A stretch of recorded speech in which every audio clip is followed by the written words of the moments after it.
बिस्मिल्लाहिर्रहमानिर्रहीम। अस्सलाम वालेकुम। उम्मीद है आप तमाम हजरात खैरोफियत से होंगे।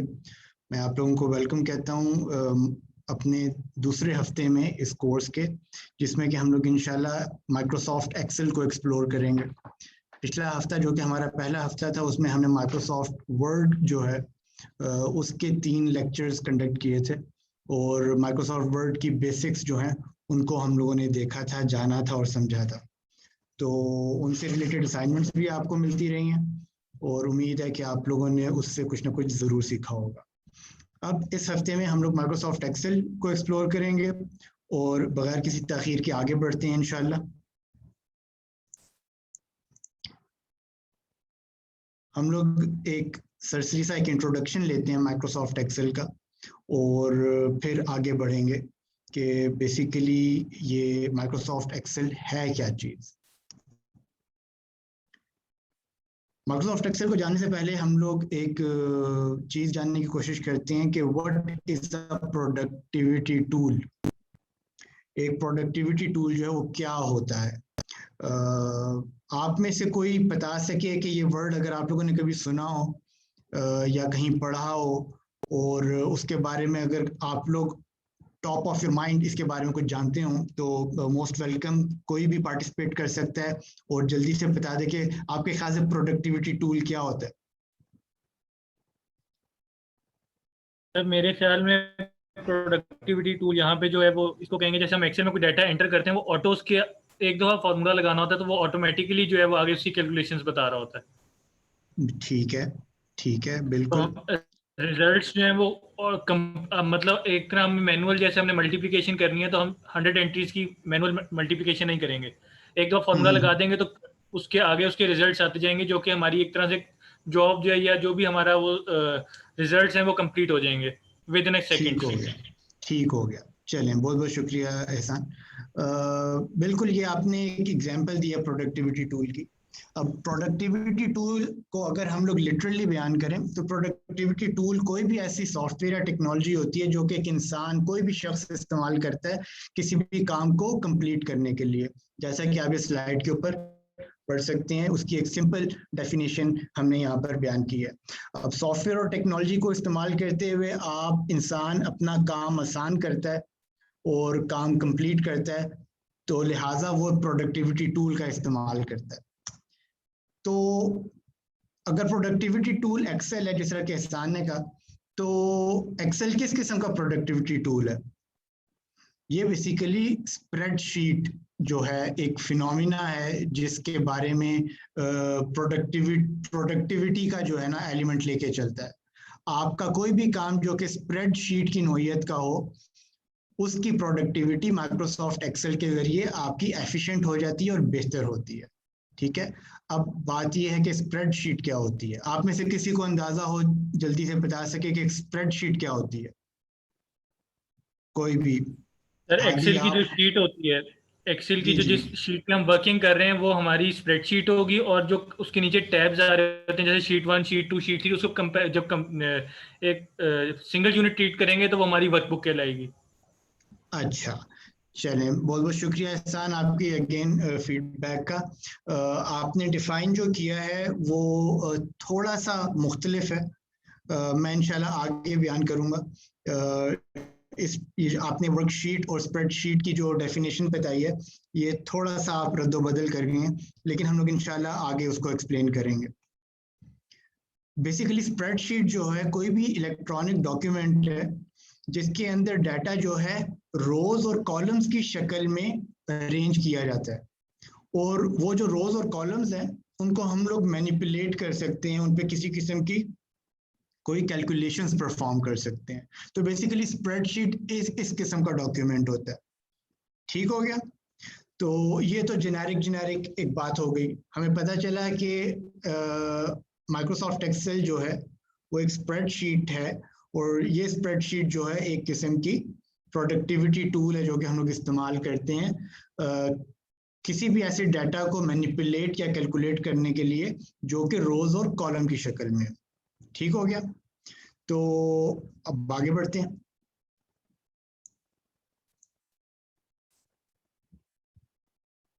अच्छा, ये एक जेनेरिक और नॉन इंटरफेस है माइक्रोसॉफ्ट एक्सेल का। जब आप खोलते हैं तो इस तरीके से ये अपीयर होता है, और जिस तरह कि आप देख सकते हैं कि इसके अंदर खाने बने हुए हैं, ठीक है, और कुछ लंबे खाने हैं, कुछ चौड़े खाने हैं। तो ये खाने क्या हैं, क्यों हैं, किस लिए हैं, इनको हम लोग इंशाल्लाह आगे साथ साथ टच करेंगे, देखेंगे, और इनका बाकायदा क्या नाम है उसको भी हम लोग जो है साथ लेके चलेंगे, एक्सप्लोर करेंगे, ठीक है।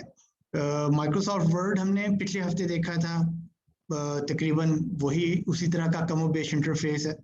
अगर आप देखें तो ऊपर ये वाला जो है हमारा एरिया जो है जहाँ पर फाइल का नाम आता है, ये वो है। ये हमारे टैब्स हैं और टैब्स के नीचे रिबन्स हैं। मोर और लेस वही अरेंजमेंट है जो कि माइक्रोसॉफ्ट ऑफिस जो है अपने हर सॉफ्टवेयर में देता है। बस फर्क ये होता है कि रिबन्स के अंदर ऑप्शंस और टूल्स जो हैं वो हर सॉफ्टवेयर, हर एप्लीकेशन के हिसाब से डिफरेंट होते रहते हैं। तो एक खोलते ही जो व्यू आपको मिलता है वो ये वाला व्यू मिलता है आपको।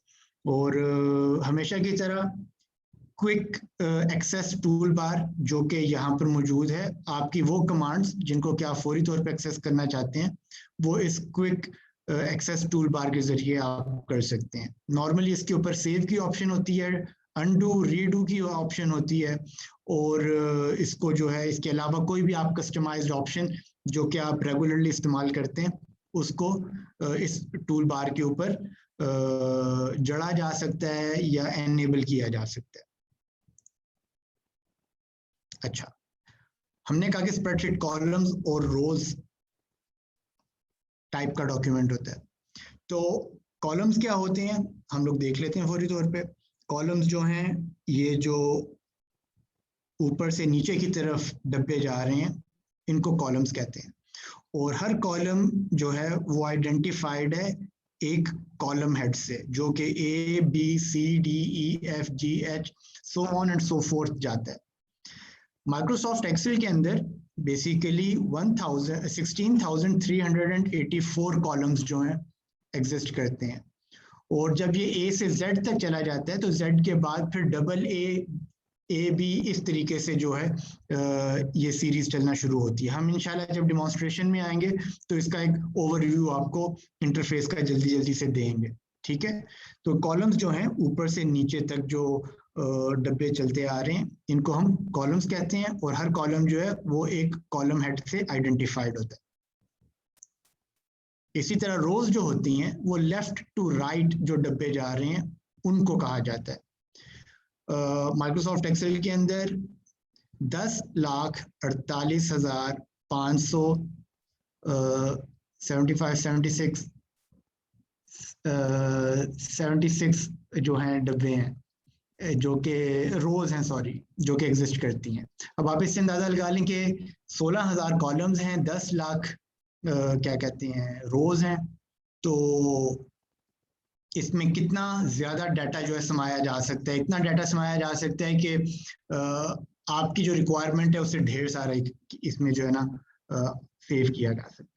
तो ये रोज का हो गया, और रोज जो है वो भी आइडेंटिफाइड है रो हेड्स से, और कॉलम्स की जिस तरह के अल्फाबेटिकल ऑर्डर में है उसके बरअक्स रोज जो हैं वो न्यूमेरिकल फॉर्म में जो है वो आइडेंटिफाई किए जाते हैं, ठीक है। अच्छा, हमारे पास यहाँ पर एक एडिशनल एरिया है जिसको कि हम लोग फार्मूला बार कहते हैं। इसको फार्मूला बार इसलिए कहते हैं क्योंकि हम लोग जब भी कोई फार्मूला कहीं पे लिखते हैं या फंक्शन लिखते हैं वो यहाँ पर अपीयर होता है और हमें दिख रहा होता है कि हमने अपना क्या फार्मूला एंटर किया है, या किसी भी डब्बे के अंदर वो क्या फार्मूला एग्जिस्ट करता है। अब फार्मूला क्या होता है और फंक्शन क्या होता है वो हम लोग थोड़ा सा आगे जाके उनमें डिफ्रेंसिएशन देखेंगे, लेकिन फिलहाल ये आपको पता होना चाहिए कि ये जो एरिया है it is called a formula बार। इसी तरह ये जो डब्बे हैं जिनको हम लोग डब्बा डब्बा बोल रहे हैं, बेसिकली इनका प्रॉपर वर्ड है सेल। यहाँ पर हमने रेड हाईलाइट किया है कि सेल जो है किसी भी एक इस डब्बे या इस सेक्शन को कहा जाता है, और कोई भी सेल जो है वो सिलेक्टेड है, हमें इस तरह पता चलता है कि उसके इर्द गिर्द ये आप देख रहे हैं एक ग्रीन कलर का फ्रेम जो है वो अपीयर हो जाता है। तो आप किसी भी डब्बे को, किसी भी सेल को हाईलाइट करना चाहेंगे, क्लिक करेंगे तो इट विल गेट सिलेक्टेड। तो ये बेसिकली सेल और सिलेक्टेड सेल जो है उसके बारे में बताया गया। इसी तरह ये ऊपर एक छोटा सा एरिया है, ये क्या कहलाता है? ये टेक्निकली नेम बॉक्स कहलाता है। इसकी क्या ज़रूरत है, इसकी क्या अहमियत है, ये हम लोग इंशाल्लाह आगे जाके पढ़ेंगे। लेकिन अगर मोटा मोटा कहा जाए तो ये बेसिकली आपका जो सेल होता है उसका एड्रेस यहाँ पर डिस्प्ले करता है, या उसका लेबल यहाँ पर डिस्प्ले करता है। इसी तरह अगर हम लोग देखें तो आपकी जो इंटरफेस है उसमें ये नीचे जो है जहाँ पर ये शीट 1 लिखा हुआ है, ये एरिया शीट टैब्स का कहलाता है। और आप इन शीट टैब्स को एक्सपैंड कर सकते हैं, इनमें इजाफा कर सकते हैं। ये प्लस का निशान है यहाँ पर, इसको दबा के अगेन हम डेमोन्स्ट्रेशन में इसको कवर करेंगे। अब यहाँ पर मैं एक बेसिक जो कॉन्सेप्ट है वो क्लियर करना चाहता हूँ, जो कि एहसान ने बात की थी। आपकी जो ये फाइल खुली हुई है, इस वक्त जो डॉक्यूमेंट खुला हुआ है, ये बेसिकली कहलाता है बुक या फिर work book. This whole document is known as a work book. और ये आपको किस तरह पता चलता है? आप जब बाय डिफॉल्ट खोलते हैं फाइल को तो उसका नाम बुक 1, जिस तरह डॉक्यूमेंट 1 वर्ड में हम लोग करते थे तो डॉक्यूमेंट 1 के नाम से बाय डिफॉल्ट वो डॉक्यूमेंट ओपन करता था। इसी तरह जब आप माइक्रोसॉफ्ट एक्सेल खोलते हैं एक नई फाइल तो वो बुक 1 से उसको आइडेंटिफाई करता है बाय डिफॉल्ट। बुक 1 बेसिकली ये आइडेंटिफाई कर रही होती है कि this is a work book. और एक वर्क बुक के अंदर डिफरेंट शीट्स हो सकती हैं, ठीक है? तो एक वर्कबुक है और वर्कबुक के अंदर एक या एक से ज्यादा शीट्स एग्जिस्ट कर सकती हैं। तो इस तरह हमें पता चला कि वर्कबुक जो है वो ऊपर के लेवल की डॉक्यूमेंट है और शीट्स जो हैं उस वर्कबुक का हिस्सा होती हैं। एहसान, ये आपको क्लियर हो गया बात, ये वाली वर्कबुक और शीट्स का डिफरेंस जो है? Yes sir. ठीक है, तो आप जब बात कर रहे थे तो वो थोड़ा सा आप ऑपोजिट बोल रहे थे, और ये कोई इसमें यानी कि परेशानी की बात नहीं है, क्योंकि ये अक्सर औकात लोग कंफ्यूज होते हैं। अब इसकी अगर मैं मिसाल दूं, अगर आप कोई भी किताब पकड़ें, किताब कोई भी, आप अपने कमरे में बैठे हो और आप कोई भी आपके पास रैंडम बुक पड़ी हो, तो बुक को इसलिए बुक कहा जाता है क्योंकि उसके अंदर मुख्तलिफ औराक, वर्के, पेजेस और शीट्स होती हैं, ठीक है? तो वो जो शीट्स, पेजेस और औराक का मजमूआ है वो मिलकर एक किताब की शक्ल या बुक की शक्ल देता है। तो अगर इसको एग्जाम्पलीफाई करें और इसको आप विजुअलाइज करें तो कॉन्सेप्ट आपका क्लियर हो जाएगा कि एक बुक के अंदर शीट्स होती हैं, इसी तरह वर्क बुक एक्सेल के अंदर मुख्तलिफ शीट्स होती हैं। ठीक हो गया? अब हम लोग कहते हैं, ऐसा करते हैं कि इसका जल्दी से जो है ना डिमॉन्स्ट्रेशन भी देख लेते हैं इन चीज़ों की जो भी हमने डिस्कस की है। ठीक है, आप सबको नजर आ रही है शीट, वर्कबुक मेरी खुली हुई नजर आ रही है? Yes sir. ओके ग्रेट, ठीक है, we will go through it जल्दी से। ठीक है, जिस तरह कि मैंने बताया कि यहाँ पर आइडेंटिफाई हो रहा होता है आपकी जो फाइल है उसका नाम book 2, in this case by default खुली हुई है क्योंकि बुक 1 के नाम से जो है ऑलरेडी कहीं मैंने फाइल खोली हुई है। ठीक है, तो ये आइडेंटिफाई हो गया कि आपके बुक का नाम क्या है, आपके ये रिबन्स हैं, ये आपके टैब्स हैं एज यूजुअल। इनका हम लोग क्या इस्तेमाल है, कुछ वर्ड में, माइक्रोसॉफ्ट वर्ड में देख चुके हैं, एक्सेल के हवाले से हम लोग एक्सप्लोर करेंगे कुछ टैब्स को इम्पोर्टेंटली, जिस तरह कि आपने जिक्र किया प्रिंट आउट्स के हवाले से, तो वो वाला सारा काम पेज लेआउट के सेक्शन में जो है ना हम लोग टेक केयर करेंगे उसको। ठीक है, ये आप देख रही हैं मैं क्लिक कर रहा हूं और सेल जो है वो सिलेक्ट हो रहा है। ठीक है, तो ये सेल और सिलेक्टेड सेल जो है उसकी आइडेंटिफिकेशन हो रही है। ठीक है, ये फार्मूला बार है, आप इसके ऊपर जाके जो है फार्मूलाज लिख सकते हैं। ठीक है, अभी मैंने फिलहाल यहाँ पर फार्मूला लिखा है, एक टेक्स्ट लिखा है, हम एंटर करेंगे तो वो एज इट इज आ जाएगा। और इसी तरह हम लोग अगर यहाँ पर कोई फार्मूला लिखेंगे तो वो भी यहाँ पर आ जाता है। आप ये नोट कर रहे होंगे कि जब हम लोगों ने एक सेल सिलेक्ट किया है तो उसके अगेंस्ट हेडर जो है, कॉलम का हेडर है और रो का हेडर है, वो मुख्तलिफ रंग में अपीयर होता है। तो ये जो है बेसिकली इस आसानी के लिए है ताकि जो बंदा काम कर रहा है उसको इजीली आइडेंटिफाई हो सके कि वो किस सेल में है। ठीक है, और इसी चीज को रिप्रेजेंट करने के लिए हम लोग यहाँ पर आ जाते हैं जो कि नेम बॉक्स है। नेम बॉक्स में आप देखें इस वक्त F6 लिखा हुआ है जो कि बेसिकली आइडेंटिफाई कर रहा है कि ये कॉलम F है और रो नंबर 6 है जिसके अंदर के आपका इस वक्त सेल सिलेक्टेड है। तो बेसिकली ये इस तरीके से आपके एड्रेस को आइडेंटिफाई करता है या इस तरीके से ये आइडेंटिफाई हो जाता है। ठीक हो गया। अच्छा, इसके अलावा हम लोगों ने मोस्टली चीज़ें जो हैं देख ली हैं। मैं आपको जल्दी से ये भी दिखा दूं कि नंबर ऑफ सेल्स और रोज कितनी है। ठीक है, अगर हम लोग इसको ले जाएं बिल्कुल एंड पे,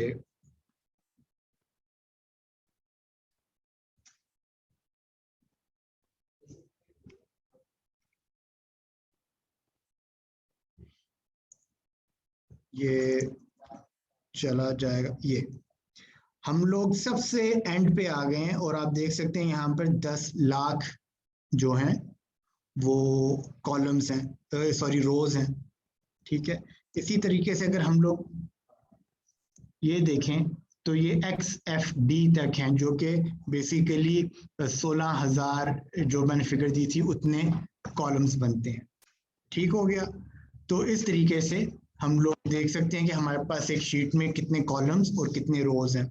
और ये चेक करने के लिए मैं आपको बता दूं मैंने शॉर्टकट का इस्तेमाल किया है, कंट्रोल और एरो की कॉलम्स के एंड तक पहुंचने के लिए और कंट्रोल करके डाउन की रोज के एंड तक पहुंचने के लिए। तो इस तरीके से हमारे पास रोज और कॉलम्स की टोटल तादाद का हमें आइडिया हो गया। ठीक है, इस पूरे डेमोन्स्ट्रेशन में और प्रेजेंटेशन में किसी का कोई सवाल, कोई कंफ्यूजन तो प्लीज पूछ लें। चलें, ठीक है, ये क्लियर है क्योंकि इंटरफेस और इन चीज़ों से जो है नॉर्मली फेमिलियरिटी होती है हमारी, बिल्कुल निशा। अब हम लोग चलते हैं आगे। अच्छा, माइक्रोसॉफ्ट एक्सेल के अंदर जो हमारा माउस होता है वो मुख्तलिफ किस्म के रोल्स प्ले करता है। माउस की मुख्तलिफ किस्म की शेप्स हम लोगों को देखने को मिलती हैं। ठीक है, हम इस स्लाइड को गो थ्रू करते हैं और इसके बाद फिर इसकी डेमोन्स्ट्रेशन देखते हैं। माइक्रोसॉफ्ट एक्सेल के अंदर जो माउस पॉइंटर है, जैसा कि अभी आप देख रहे हैं ये माउस मेरा हिल रहा है, this is called a mouse pointer. ये जो है मुख्तलिफ कॉन्टेक्स्ट के लिहाज से अपनी शक्ल चेंज करता है। नॉर्मली 6 किस्म की शेप्स हैं जिसमें जो कि आपको देखने को मिलेंगी एक्सेल में। एक ये वाली शेप है जो कि बेसिकली समझ लें कि अगर हम लोग इसको देसी नाम दें तो ये थिक वाइट क्रॉस है। ठीक है, या बोल्ड वाइट क्रॉस है। ये जो है सेल्स की सिलेक्शन के लिए इस्तेमाल होता है। इसको जल्दी से देख लेते हैं।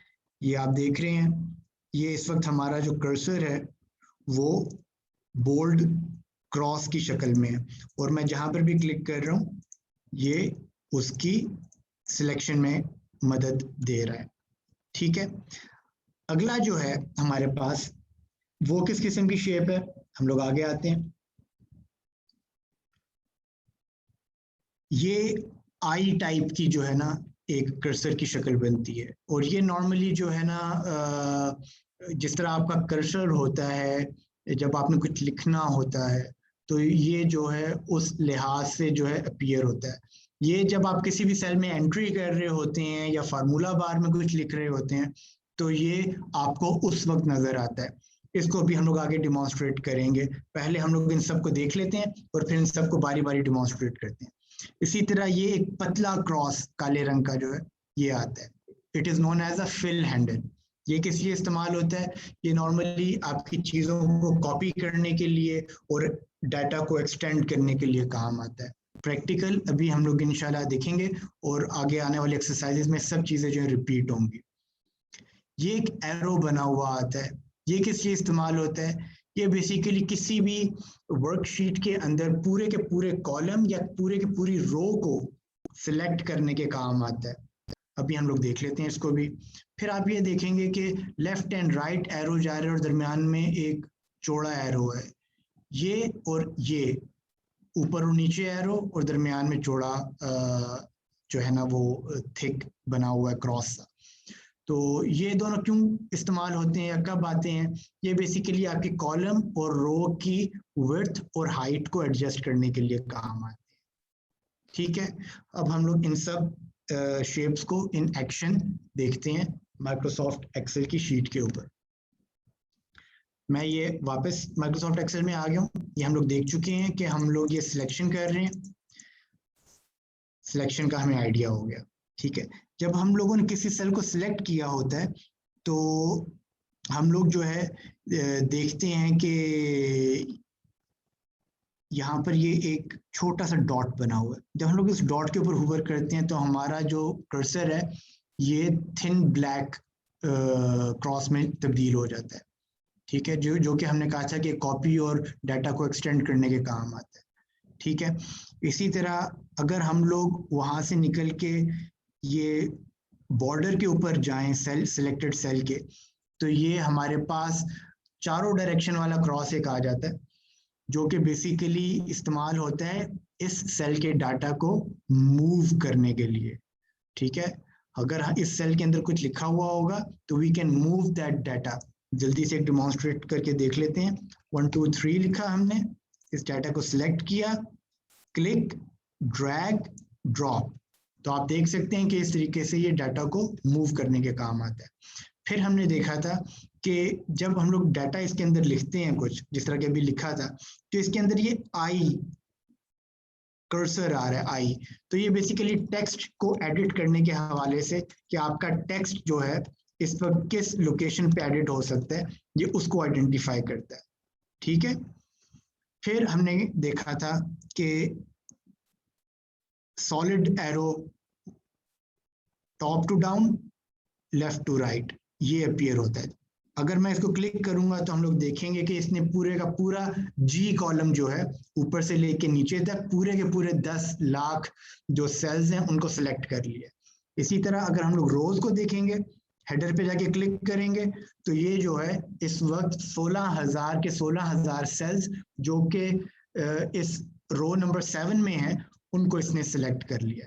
तो ये बहुत यूजफुल ऑप्शंस हैं अगर आपने एक बड़ी रेंज के अंदर डाटा को सिलेक्ट करना हो।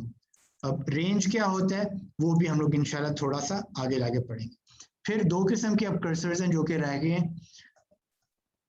जिस तरह कि आप देख सकते हैं कि दो कॉलम्स के दरमियान में ये जो पतली लकीर है, अगर मैं हेडर में जाऊं तो ये हमें शो कर रहा है कि we can stretch it out और इन। तो हम लोग इस वक्त जो है कॉलम नंबर F को वाइड उसकी विड्थ जो है वो कंट्रोल कर रहे हैं। तो हम लोग अपनी मिजाज अपनी ज़रूरत के तहत किसी भी कॉलम को या रो की हाइट और कॉलम की width we can adjust all that according to our need and requirement. ठीक है, तो ये जो है बिल्कुल हो गया मोटा मोटा कर्सर्स के हवाले से। किसी का कोई सवाल अब तक हो तो please they can ask right now. Okay, I think it is all clear. Hadi आपको समझ आ रही है ना सारी चीजों की?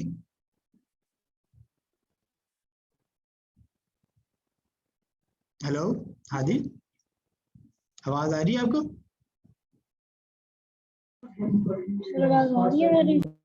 जी जी आ रही है आपकी आवाज। आपको क्लियर है ना सारी बातें? अभी तक कोई कंफ्यूजन तो नहीं है ना किसी किस्म की किसी चीज में? Okay great great. चलें मूविंग फॉरवर्ड, जिस तरह माइक्रोसॉफ्ट वर्ड के अंदर बैक स्टेज एरिया था, उसी तरह माइक्रोसॉफ्ट एक्सेल के अंदर भी बैक स्टेज एरिया है, और ये कमोबेश सेम उसी तरीके से काम करता है जिस तरीके से माइक्रोसॉफ्ट वर्ड में हम लोगों ने चीज़ें इस्तेमाल की थी। इसमें जो है वही प्रोटेक्ट वर्कबुक, इंस्पेक्ट वर्कबुक, क्योंकि इसके अंदर डॉक्यूमेंट नहीं है, वर्कबुक है, तो प्रोटेक्ट डॉक्यूमेंट की बजाय प्रोटेक्ट वर्कबुक की जो है ना ऑप्शन मौजूद है। और अगेन ये बहुत इंपॉर्टेंट ऑप्शन है, इसमें आप अपने जो वर्कबुक है उसके ऊपर सर्टेन चीज़ों के ऊपर लिमिटेशंस लगा सकते हैं कि कोई भी अगर आपकी फाइल को एक्सेस करे या अगर आपने किसी के साथ शेयर किया फाइल, तो वो किस हद तक उसमें एडिटिंग कर सकता है या नहीं कर सकता। तो आप बेसिकली इसके अंदर रिस्ट्रिक्शंस जो है ना वो लगाते हैं, और किसको कितना देना है, इजाज़त देनी है आपकी फाइल को एक्सेस करने की, वो सारी चीज़ें इसमें होती हैं। वर्जन हिस्ट्री दोबारा बताइएगा प्रोटेक्ट वर्कबुक का। जी सर। जी, हम इसको ले आते हैं डिमॉन्स्ट्रेशन में ही डायरेक्ट, ठीक है। प्रोटेक्ट वर्कबुक के अंदर आप जो है अपनी पूरी वर्कबुक को चाहें तो प्रोटेक्ट कर सकते हैं। प्रोटेक्ट का मतलब है पासवर्ड प्रोटेक्टेड, ठीक है। आप चाहें तो किसी मखसूस शीट को पासवर्ड प्रोटेक्टेड कर सकते हैं। आप डिजिटल सिग्नेचर्स और रिस्ट्रिक्शंस वगैरह इसके ऊपर अप्लाई कर सकते हैं। ये वाली जो दो चीज़ें हैं जो कि मैं यहाँ पर भी हाईलाइट कर रहा हूँ, प्रोटेक्ट करंट शीट और प्रोटेक्ट वर्कबुक स्ट्रक्चर, ये कॉमनली इस्तेमाल होने वाली चीज़ें हैं, स्पेशली एहसान क्योंकि आप अकाउंट्स के हैं, आपके शोबे में ये बहुत इम्पोर्टेंट है कि आप इस हद तक रिस्ट्रिक्शन लगा सकते हैं कि देखने वाला कौन सी सेल को सिलेक्ट कर सकता है और कौन सी सेल को सिलेक्ट नहीं कर सकता, और किसी भी सेल के अंदर किस हद तक की जो है ना डाटा एंट्री हो सकती है, ये सब जो है इससे कंट्रोल होती हैं चीज़ें, ठीक है। ये ज़रा थोड़ी से एडवांस लेवल का मामला आ जाता है, तो हम लोग इसको इस कोर्स में गालबन नहीं करेंगे कवर, लेकिन एक जर्नली अगर आप चाहें तो इसके साथ एक्सपेरिमेंट करके खुद भी चेक कर सकते हैं। नेवरदलेस ये हमारे इंटरमीडिएट टू एडवांस लेवल के कोर्स के अंदर ये चीज़ें हम लोग बताते हैं। अच्छा, इसी तरह वर्जन हिस्ट्री, अगेन ये आपका सेवियर है।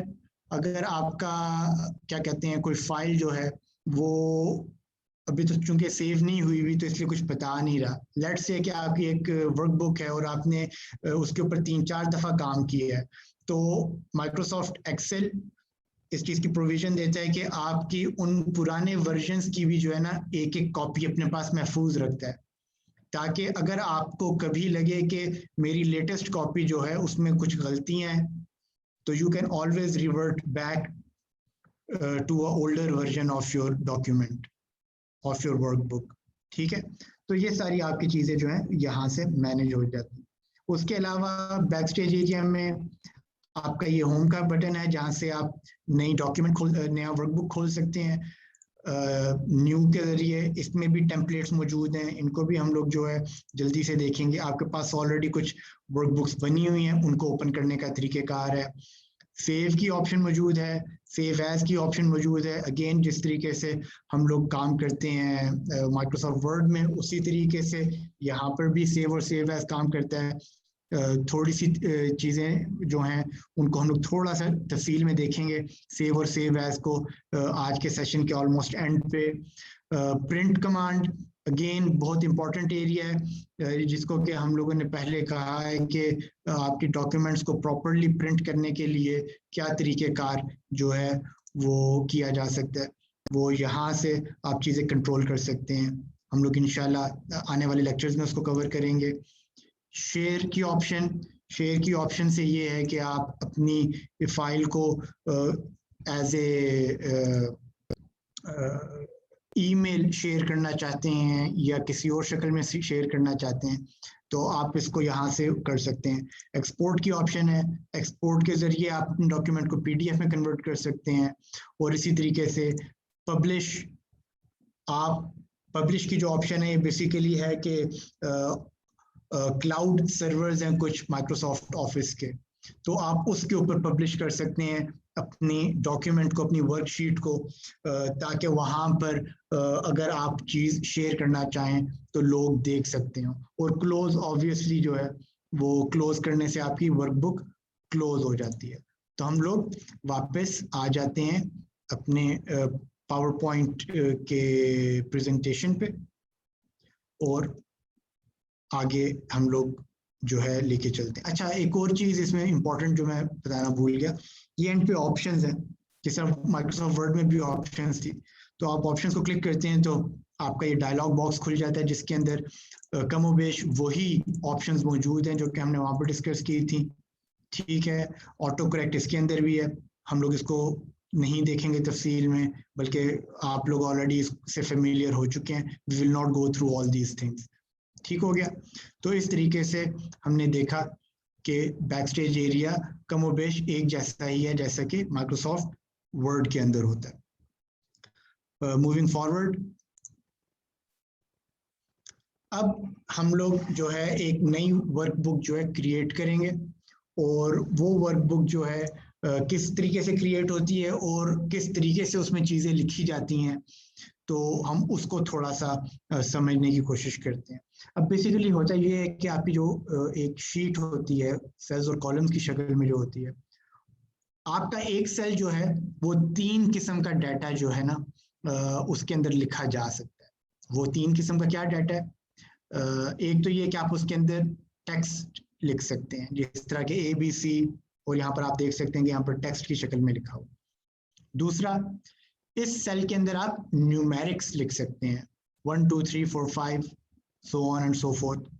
ठीक है।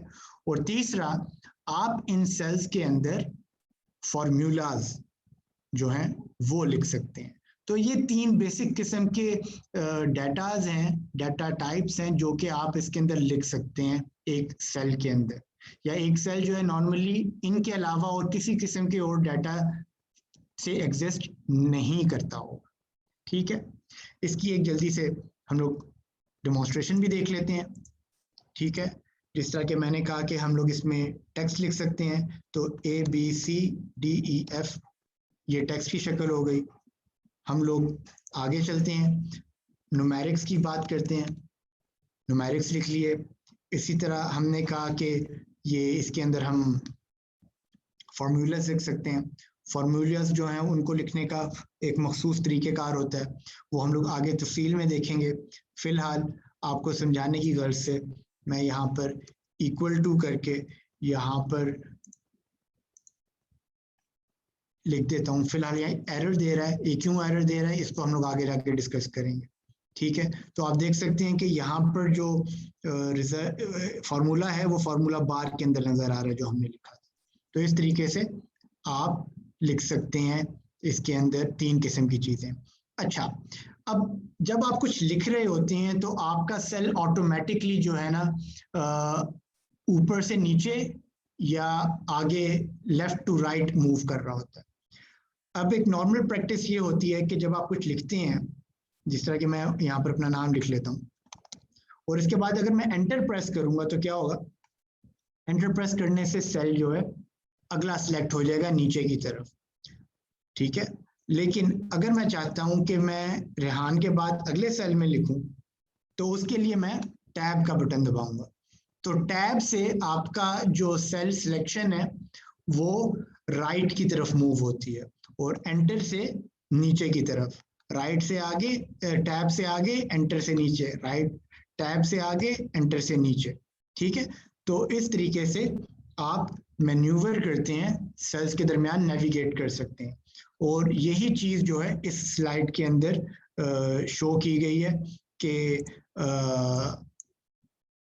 एक मिनट, कि आप टैब, ये सेल में अगर टैब दबाएंगे तो ये आगे की तरफ जाएगा, और अगर आप ये आगे की तरफ जाएगा, और अगर आप सेल से एंटर दबाएंगे तो वो सेल नीचे की तरफ मूव करेगा। ठीक है, तो हम इसको करने के लिए एक जल्दी से शीट बनाते हैं, और शीट बनाने के दो मकसद हैं। एक तो यही सारे कॉन्सेप्ट जो है इसको ये यहाँ पर इम्प्लीमेंट हो जाएगा, और दूसरा ये है कि इस शीट को फिर हम लोग आगे मजीद चीज़ों को लेके चलने के लिए इस्तेमाल करेंगे।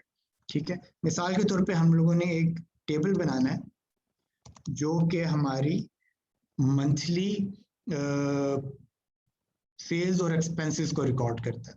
ठीक है, तो हम लोग कहेंगे कि इस कॉलम में हमने मंथ्स मेंशन करने हैं, इस कॉलम में हम लोग कहते हैं कि सेल्स क्या थी हमारी, एक्सपेंसेस जो है इस कॉलम में आ गए, और एंड पे हम लोग कर लेते हैं कि जी इनका टोटल यहाँ पर कर लेंगे। ठीक है, अब मंथ हमारे पास कौन कौन से होते हैं, जनवरी, फरवरी। अब आप ये देख रहे हैं, ये मैं बेसिकली एंटर के साथ आगे जा रहा हूँ, मुझे हर बार माउस के साथ नहीं करना पड़ रहा, बल्कि एंटर के साथ मैं आगे आगे चलता जा रहा हूँ। और मार्च, ठीक है, अगर मैं यहाँ से टैब दबाऊंगा तो ये आगे आप देख रहे हैं कि सेल्स और बतदरीज सेल्स और एक्सपेंसेस और टोटल के कॉलम में। अब हम लोग इनको जल्दी से कुछ फेक डाटा से पॉपुलेट कर लेते हैं ताकि हम लोग आगे मजीद एक्सरसाइजेस कुछ कर सकें। लेट्स से कि जनवरी के अंदर हमारी सेल्स हुई थी 250 रुपीज़। ठीक है, फरवरी के अंदर हमारी 350 रुपीज़ हुई है सेल्स, और मार्च के अंदर हमारी 550 सेल्स हुई है रिकॉर्ड। और इसके अगेंस्ट जनवरी में हमने जो खर्चा किया है एक्सपेंसेस, लेट्स से हमने 100 रुपीज़ इसमें किए हैं, फरवरी के अंदर हमारे एक्सपेंसेस जो हैं वो 150 के रिकॉर्ड किए हैं, और मार्च के अंदर हमारे वही एक्सपेंसेस जो हैं वो 200 तक चले गए हैं। ठीक हो गया। अब ये हमने बेसिक डाटा इसके अंदर कर लिया। ये आप देख रहे हैं कि सेल्स सेल्स सिलेक्शन मूव हो रही है। ये मैं बेसिकली कीबोर्ड के जरिए जो एरो कीज हैं उसके जरिए मैन्यूवर कर रहा हूँ, लिहाजा ये हमारे पास एक और तरीक़ेकार हुआ सेल्स के दरमियान मैन्यूवर करने का। ठीक है, अच्छा, अब बात ये है कि अगर हम चाहते हैं कि किसी सेल के अंदर कोई डाटा लिखा हुआ है और उसको हमने चेंज करना है तो क्या किया जाए। तो नॉर्मली जहन में आता है कि इसको पहले डिलीट करूंगा फिर मैं लिखूंगा, लेकिन ये आपके पास फैसिलिटी एक्सेल के अंदर मौजूद है कि आप किसी भी सेल को सिलेक्ट करके उसके ऊपर नया डाटा ओवरराइट कर सकते हैं। मसलन मैं कहता हूं कि यहाँ पर टोटल की बजाय मैंने प्रॉफिट्स लिखना था, तो आप देख सकते हैं कि हमने टोटल को डिलीट किए बगैर उसके ऊपर डायरेक्ट टाइपिंग की और हमारे उस कॉलम का डाटा या नाम चेंज हो गया। ठीक है, तो इस तरीके से हम लोग जो है कर सकते हैं किसी भी सेल के अंदर डाटा चेंज। यहाँ पर हम लोग एक और एंट्री कर लेते हैं ताकि यहाँ पर हम लोग जो है हमारे सेल्स टोटल सेल्स का टोटल यहाँ पर लिखेंगे आगे आने वाले एक्सरसाइजेस में, और टोटल एक्सपेंसेस का सम यहाँ पर लिखेंगे, और टोटल प्रॉफिट जितना हुआ होगा वो हम लोग आगे मेंशन करेंगे। ठीक हो गया, कोई कंफ्यूजन किसी को? All is clear, all is well? Okay great, हम लोग आगे प्रोसीड करते हैं। अच्छा, अब बात ये है कि बेसिक फार्मूलाज किस तरह क्रिएट किए जाते हैं। जैसा कि मैंने कहा था कि हमने ये जो एक्सेल की शीट बनाई है इसको हम लोग चाहते हैं कि आगे डेमोन्स्ट्रेशंस में मजीद इस्तेमाल करें, आगे आने वाली स्लाइड्स को इसके अगेंस्ट हम लोग करेंगे। ठीक है, अब प्रॉफिट्स नॉर्मली निकालने का तरीक़ेकार ये होता है कि आपकी जो सेल्स होती है उसमें से एक्सपेंसेस को माइनस करें तो आपके प्रॉफिट्स आ जाते हैं। अब over the mind, top of my mind अगर मैं कैलकुलेशन करूं तो ये 250 में से एक्सपेंसेस माइनस कर दूं तो 150 जो है मेरा प्रॉफिट बनता है। 350 में से मैं 150 माइनस कर दूं तो ये बन जाता है 200। इसी तरह 550 में से 200 में माइनस कर दूं तो ये बन जाता है 350। अच्छा, अब बात ये है कि ये मैंने कैलकुलेशन जो की है ये ज़बानी खुद ही करके खुद ही डाटा लिख लिया। तो क्या फ़ायदा हुआ इस प्रोडक्टिविटी टूल को इस्तेमाल करने का? ठीक है, हम लोग तो चाहते हैं कि ये जो है ऑटोमेटिकली चीज़ों को जो है टेक केयर करे। ठीक है, और बिसाइड्स अगर कल को अगर यहाँ पर मुझे फिगर चेंज करनी पड़ती है तो हर बार मुझे यहाँ पर फिगर भी चेंज करनी पड़ेगी और यहाँ पर इस कॉलम के अंदर भी मुझे चेंज या इस सेल के अंदर भी चेंज करना पड़ा करेगा। दोबारा मैं बैठूंगा, कैलकुलेशन करूंगा और चेंजेस करूंगा। तो that is not an efficient way to work in Excel. ठीक है, तो हम लोग क्या करते हैं, हम लोग फार्मूलाज का सहारा लेते हैं। ठीक है, फार्मूलाज का सहारा लेने का तरीकेकार क्या है और एक फार्मूला किस तरीके से लिखा जाता है उसको देख लेते हैं। ये जो शीट है इसमें आप देख रहे हैं, सबसे पहली बात तो ये कि फार्मूला होता क्या है। Formula is an equation that makes calculations based on the data in your spreadsheet. ठीक है, जिस तरह कि मैंने कहा कि हमारे पास डाटा कुछ मौजूद है, उसको हमने कैलकुलेट करना है, तो उसके लिए हम लोग फार्मूलाज का सहारा लेंगे, ना कि अपने कन्वेंशनल ज़बानी करने का तरीक़ेकार जो है हम लोग उसको करेंगे। ठीक है, यहाँ पर एक एग्जाम्पल दी हुई है, फार्मूला इस्तेमाल हुआ है, यहाँ पर देख रहे हैं कि एक फार्मूला लिखा गया है। ये फार्मूला क्या है, ये बेसिकली एक फंक्शन है जो कि सम का फंक्शन है। इसको हम लोग आगे जाके देखेंगे कि किस तरह काम करता है, लेकिन इसी के अगेंस्ट अगर हम लोग देखें तो यहाँ पर हमें नजर आ रहा है ये एक फार्मूला हमने टाइप किया है। ठीक है, और ये टाइप करके क्या की है, इसको हम लोग डिमॉन्स्ट्रेट करके देखते हैं एक्सेल बुक के अंदर। ठीक है, मैं चाहता हूं कि ये जो टोटल है, ये टोटल जो है, मैं इसको जरा थोड़ा सा हाईलाइट करने के लिए ना अपनी हेडिंग्स को बोल्ड कर लेता हूं ताकि वो डिफरेंट आइडेंटिफाई हो। ठीक है, अच्छा, मैं चाहता हूं कि टोटल के अंदर यहाँ पर सेल्स का सारा टोटल आ जाए। ठीक है, अब टोटल लिखने का, यहाँ पर फॉर्मूला लिखने का जिस तरह के तरीकेकार आपने पहले भी देखा होगा या जानते होंगे, हमेशा we have to start with a equal sign. ठीक है, इक्वल साइन मैंने टाइप किया। अब मैं चाहता हूं कि ये वाला सेल ये क्या हो, इसके बाद प्लस हो, ये वाला सेल इसके बाद प्लस हो, ये वाला सेल।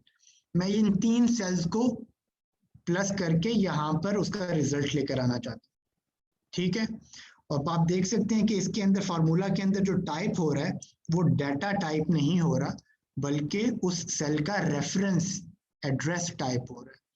B2 का क्या मतलब है कि B2 इस सेल की बात हो रही है। B3 का क्या मतलब है, B3 इस सेल की बात हो रही है, और इसी तरीके से B4 इस सेल की बात हो रही है। हम लोगों ने देख लिया, मुतमईन हो गए कि हमें इसी का डाटा चाहिए, हमने एंटर कर दिया। हमने एंटर किया तो उसने ऑटोमेटिकली उसकी कैलकुलेशन करके हमें शो कर दी। ठीक है, दोबारा करते हैं, लेकिन इस पर एक्सपेंसेस के लिए equal to this plus this plus this, enter किया। हम लोग यहाँ पर देख सकते हैं क्योंकि छोटे नंबर्स हैं, हम लोग जुबानी मेंटल मैथ्स करके भी इसको कैलकुलेट कर सकते हैं। 450 आंसर आता है तो एग्जैक्टली 450 है। अब इसका फायदा क्या है हुआ है हमें, आप वो देखें। हम लोग अगर यहाँ पर कोई डाटा चेंज करते हैं तो वो ऑटोमेटिकली यहाँ पर रिफ्लेक्ट होगा।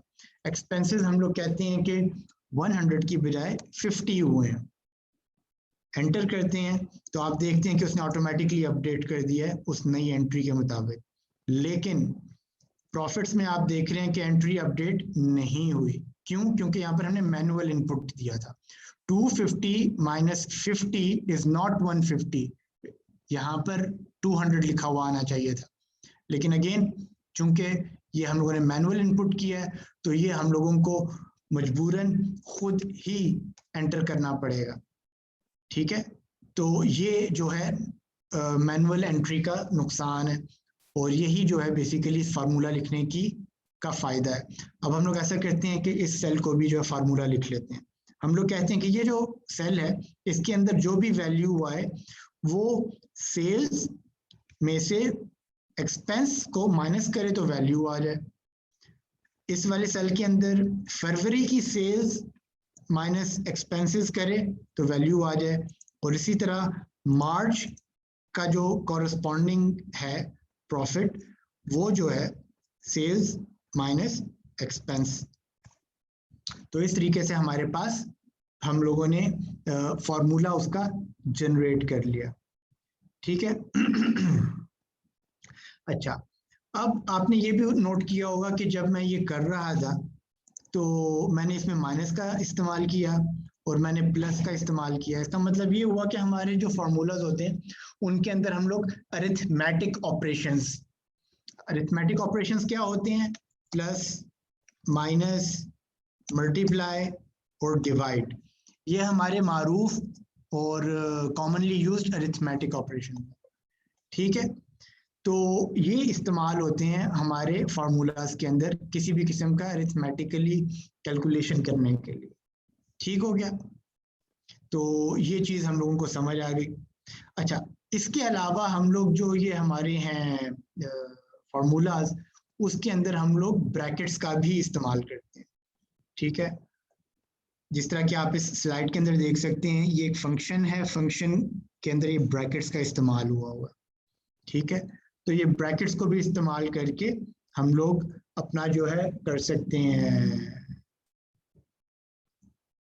फार्मूला को बेहतर बना सकते हैं, या उसकी प्रेसिडेंस जो है उसको इंश्योर कर सकते हैं। अब ये प्रेसिडेंस क्या होता है, ये जो है हम लोग अगली स्लाइड में पढ़ेंगे। हादी, आपने प्रेसिडेंस के बारे में सुना हुआ है या पढ़ा हुआ है? आप कौन सी क्लास में पढ़ते हैं माशाल्लाह? सर मैं 5 में पढ़ता हूँ।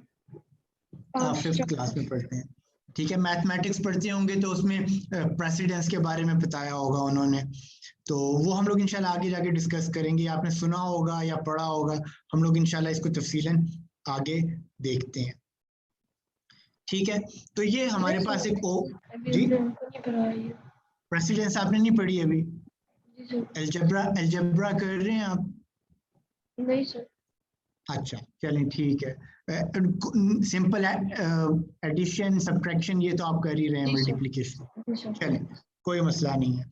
चलें, इसी बहाने आप थोड़ा सा प्रेसिडेंस को समझ लेंगे और आपके मैथमेटिक्स के जो है ना वो बेहतर हो जाएंगे कॉन्सेप्ट्स अगली क्लास के लिए भी। बहुत ज़्यादा नहीं, लेकिन बेसिक्स को हम लोग इंशाल्लाह टच करेंगे ताकि आप कंफ्यूज ना हो, ठीक है। तो इस तरीके से फॉर्मूलाज जो हैं उनको हम लोग यूज करते हैं। आगे चलते हैं। अच्छा, एक चीज कहलाती है, उसको हम लोग रिलेटिव रेफरेंसेस कहते हैं, ठीक है। अभी हमारे पास इस क्लास में 2 पार्टिसिपेंट्स हैं जिनका माशाल्लाह थोड़ा बहुत एक्सपीरियंस एक्सेल के ऊपर काम करने का है, और वो यकीनन सोच रहे होंगे कि ये रेहान साहब क्या ओल्ड फैशन फार्मूलाज का तरीकेकार बता रहे हैं। हालांकि इसको तो सिंपल तरीके से भी किया जा सकता है और फास्ट तरीके से भी किया जा सकता है, ठीक है। तो उसकी वजह यही है कि चूंकि हम लोग ये बेसिक्स का कोर्स पढ़ा रहे हैं और इसमें हमारी कोशिश ये है कि हमारे जितने भी पार्टिसिपेंट्स हैं जिनको बेसिक्स क्लियर नहीं है या जिनको बेसिक्स का बिल्कुल आइडिया नहीं है, वो भी अंडरस्टैंड कर लें कॉन्सेप्ट को, और वो हजरात, वो पार्टिसिपेंट्स जिनको ऑलरेडी उन चीज़ों के बारे में मालूम है, वो रिफ्रेश हो जाएं। तो हम अब आगे चलते हैं रिलेटिव रेफरेंसिंग की तरफ। अच्छा, रिलेटिव रेफरेंसिंग क्या होता है? Relative cell references are basically cell references that adjust and change when copied or when they are when we use autofill.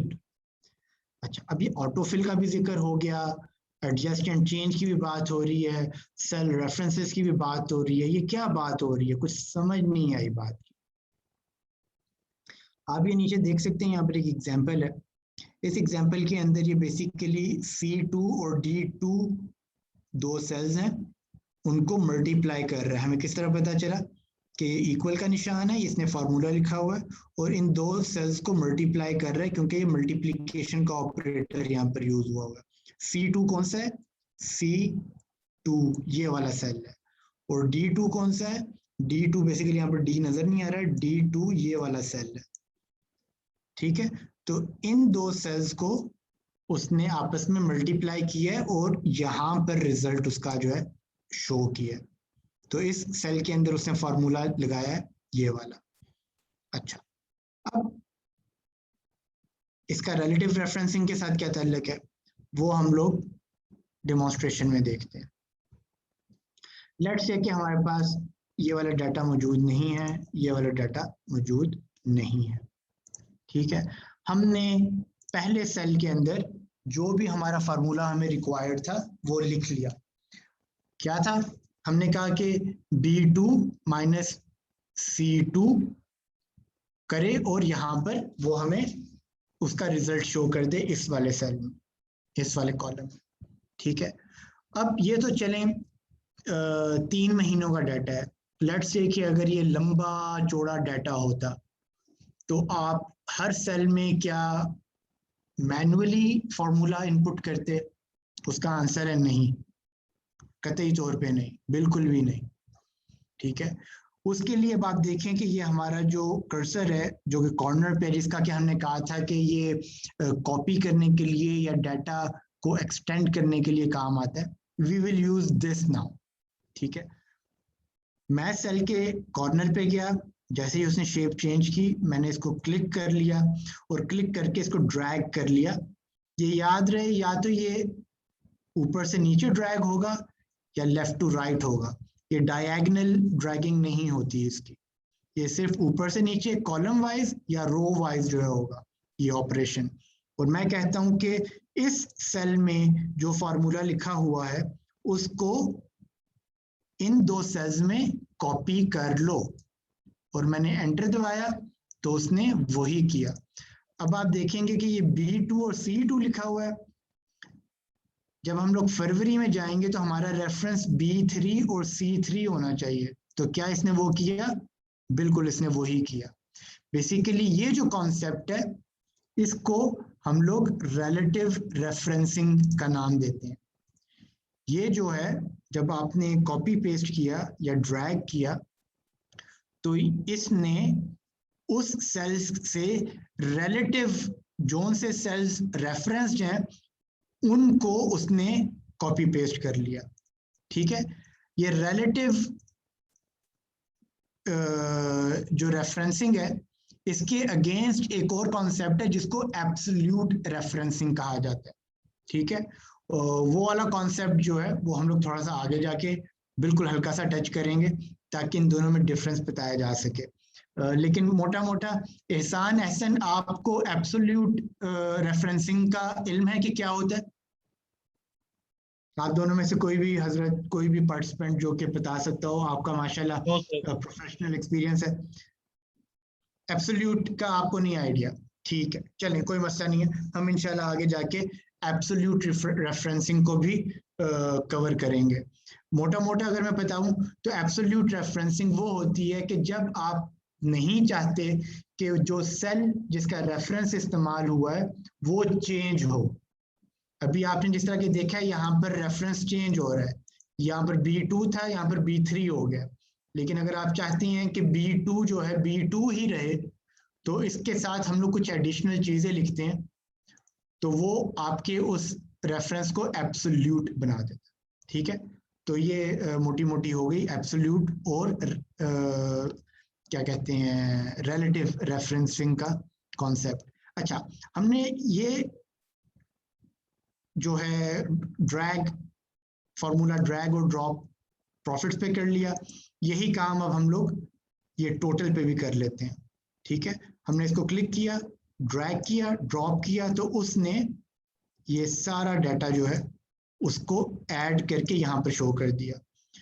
Double check करने के लिए कि ये कहाँ से डाटा ले रहा है, आप उस सेल में जाएं, डबल क्लिक करें तो ये आपको रंग बिरंगे सिलेक्शंस दिखा देगा। तो ये आपको बेसिकली शो कर रहा है कि ये यहाँ से डाटा लिया गया, ये वाला डाटा यहाँ से लिया गया, ये वाला डाटा यहाँ से लिया गया, ठीक है।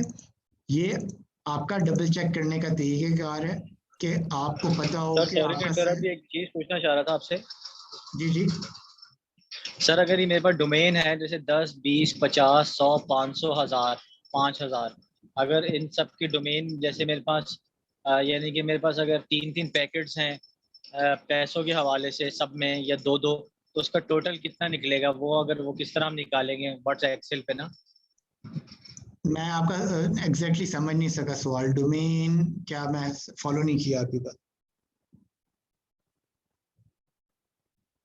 आप अपना सवाल जरा दोबारा ओके सर। करें कि आप क्या चाह रहे हैं एग्जैक्टली।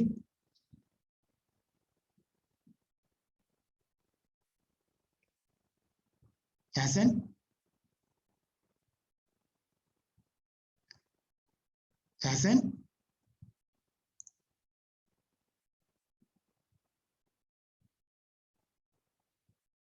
चलें एहसन, अगर आपका कोई सवाल है आप मुझे दोबारा सेशन के बाद पूछ लीजिएगा, मैं उसको इंशाल्लाह कैटर करने की कोशिश करूंगा। ठीक है, तो हमने देखा कि ये इस तरीके से हम लोगों ने रिलेटिव रेफरेंसिंग के कॉन्सेप्ट को कवर किया। अच्छा, हम लोग इसमें अब क्या नहीं किया हमने, वो फॉर्मूला को हम लोगों ने फिलहाल फिल हैंडल के जरिए इस्तेमाल किया है, लेकिन अभी तक हमने उसके अंदर फंक्शन का इस्तेमाल नहीं किया, जो कि एक आसान और इजी तरीक़ेकार है आपकी डाटा को सम करने का। उसका एक मखसूस जो है फॉर्मूला है, एक फंक्शन है जिसको कि हम लोग यूटिलाइज करते हैं। वो इंशाल्लाह हम लोग अभी आगे आने वाली स्लाइड्स में देखेंगे। लेकिन उससे पहले अगेन हम लोगों के लिए ज़रूरी है ये जानना कि जब हम लोग फार्मूला कोई लिखते हैं तो माइक्रोसॉफ्ट एक्सेल उसको कैलकुलेट किस बेस पे करता है, ये बहुत ज़रूरी है। अभी तो हम लोगों ने सिंपल एडिशन की, सिंपल सब्ट्रैक्शन की, लेकिन अगर हमें कहीं पे कुछ ऐसा करना पड़े जिसके अंदर एक ही फार्मूले में मल्टीपल अरिथमेटिक ऑपरेशंस इस्तेमाल हो रहे हैं, तो वो किस तरीके से परफॉर्म करेगा एक्सेल। तो बेसिकली यहाँ पर कॉन्सेप्ट आ जाता है प्रेसिडेंस का या ऑर्डर ऑफ ऑपरेशंस का, जो कि मैं इनिशियली पहले जिक्र कर रहा था। ठीक है, एक नॉर्मल सा कॉन्सेप्ट है जो कि स्कूल्स के अंदर पढ़ाया जाता है, वो है पेमडास कहलाता है वो। ठीक है, प्रेसिडेंस कहते हैं प्रायोरिटी को, कौन सा काम पहले होगा। अगर ये चीज आ जाए, ये चीजें हों, तो किसको पहले परफॉर्म किया जाएगा, दैट इज कॉल्ड प्रेसिडेंस। ठीक है, तो इसको याद रखने का तरीका जैसा कि मैंने कहा पेमडास। अब पेमडास जो है बेसिकली क्या है, it is short for parenthesis, exponents, multiplication, division, addition, subtraction. अब इसका मतलब क्या हुआ, इसका ये मतलब हुआ कि जब भी उस किसी भी सेल के अंदर कोई फार्मूला लिखा होगा, तो अगर उसके अंदर कोई भी चीज पैरेंथेसिस के अंदर, ब्रैकेट्स के अंदर लिखी गई है, तो सबसे पहले एक्सेल उसको सॉल्व करेगा। अगर पैरेंथेसिस के बाद कोई ऐसी चीज है जो कि एक्सपोनेंट्स की शक्ल में है, तो फिर एक्सेल उसको करेगा सॉल्व। उसके बाद मल्टीप्लिकेशन की बारी आती है और डिवीजन की बारी आती है, और इसी तरह आगे बढ़ते हुए फिर एडिशन और सब्ट्रैक्शन की बारी आती है। ठीक है, तो इस तरीके से पेमडास के असूल के तहत आपके ऑपरेशंस परफॉर्म होते हैं जब आप मैथमेटिकल ऑपरेशंस कर रहे होते हैं माइक्रोसॉफ्ट एक्सेल के अंदर। ठीक है, यहाँ पर ये एक और पिक्चर है जो कि मैंने इंटरनेट से यूज़ की है इस कॉन्सेप्ट को एक्सेल के ज़रिए क्लियर करने का। अब आप ये देख रहे हैं यहाँ पर एक फंक्शन, एक फार्मूला लिखा हुआ है, उसमें आप पैरेंथेसिस को पहले करेगा। यहाँ पर पैरेंथेसिस के अंदर एडिशन है, फिर मल्टीप्लिकेशन है। तो इस असूल के तहत वो कह रहा है कि मल्टीप्लिकेशन से भी पहले पैरेंथेसिस आती हैं। अब ये प्लस का निशान है, प्लस तो जो है मल्टीप्लिकेशन के बाद होना चाहिए, लेकिन चूंकि एडिशन का ऑपरेशन ब्रैकेट के अंदर हो रहा है, इसलिए वो पहले उसको परफॉर्म करेगा, फिर उसके बाद मल्टीप्लिकेशन करेगा। इसी तरह एक्सपोनेंट्स वो होते हैं जिसको आप नॉर्मली पावर ऑफ कहते हैं, ठीक है। अगर ए स्क्वायर है तो इसका मतलब है कि ए में जो भी नंबर लिखा होगा उसका स्क्वायर, लेट्स से अगर 2 है तो 2 इंटू 2 4 हो जाएगा। अगर 4 लिखा हुआ है तो 4 का square 4 into 4 16, so on and so fourth. तो इस तरीके से अगर फॉर्मूला में उसको एक्सपोनेंट्स नजर आएंगे पहले, तो वो एक्सपोनेंट्स को पहले परफॉर्म करेगा। यहाँ पर आप देख सकते हैं क्लियरली कि B1 ये जो अप एरो है ये एक्सपोनेंट का निशान है, ठीक है। और ये एक्सपोनेंट का निशान जो है ये आता है शिफ्ट 6 दबाने से, ठीक है। ये आप लोगों की नॉलेज में आ जाए कि शिफ्ट 6 दबाने से ये एक्सपोनेंट का निशान बनता है, ठीक है। तो ये सबसे पहले एक्सपोनेंट को सॉल्व करेगा, उसके बाद सब्ट्रैक्ट करेगा जो भी उसका आंसर होगा। इसी तरह मल्टीप्लिकेशन एंड डिवीजन के कॉन्सेप्ट में आ जाते हैं, ठीक है। अब जब ये मल्टीप्लिकेशन एंड डिवीजन में आएगा तो हम देख सकते हैं यहाँ पर कि B1 multiply by B2 divided by B3। अब यहाँ पर वो सबसे पहले B1 और B2 को मल्टीप्लाई करेगा, फिर इसका जो रिजल्ट आएगा उसको B3 से डिवाइड कर देगा। और सिमिलरली अगर आपके एक ही फार्मूला में प्लस और माइनस हो रहा है तो वो एडिशन, जिन जो दरमियान के दरमियान एडिशन हो रही है उनको पहले परफॉर्म करेगा और उसके रिजल्ट को B3 के साथ सब्ट्रैक्ट कर देगा, ठीक है। इस कॉन्सेप्ट को जल्दी से हम लोग यहाँ पर देखते हैं और ब्रैकेट की इंपॉर्टेंस जो है उसको यहाँ पर हाईलाइट करना बहुत जरूरी है, ठीक है। फॉर एग्जाम्पल हम लोग यहाँ पर एक और डाटा एंट्री करते हैं और हम लोग कहते हैं कि यहाँ पर प्रोजेक्शंस जो है ना हमारे पास आ जाएं, ठीक है। प्रोजेक्शन किसकी, ये थोड़ा सा छोटा है तो मैं इसको वाइड कर लेता हूँ कॉलम को ताकि पूरा नजर आ जाए। मैं कहता हूँ कि यहाँ पर सेल्स की प्रोजेक्शन जो है ना वो शो हो, एक्सपेंसेस की प्रोजेक्शन की जरूरत नहीं है हमें, प्रॉफिट्स की जो है वो शो हो। तो एक नॉर्मल फार्मूला है जिसके जरिए एक तरीकेकार है जिसमें एवरेज निकाल ली जाती है। तो मैं यहाँ पर फार्मूला लिखता हूँ, दिस इज इक्वल टू जनवरी, मैं पहले महीने की और आखिरी महीने की लेके ना this plus this divided by 2 करता हूँ। अब आप देख सकते हैं कि यहाँ पर मेरे पास एक रिजल्ट आ गया है और इसमें फार्मूला लिखा हुआ है, वो हमें किस तरह पता है, ये हम लोग फार्मूला बार पे देख सकते हैं। अच्छा, प्रेसिडेंस की कितनी इंपॉर्टेंस है ये जानना जरूरी है। अब ये देख के फौरी तौर पे पता चल रहा है कि ये जो लिखा गया है ये रिजल्ट ठीक नहीं है, ठीक है।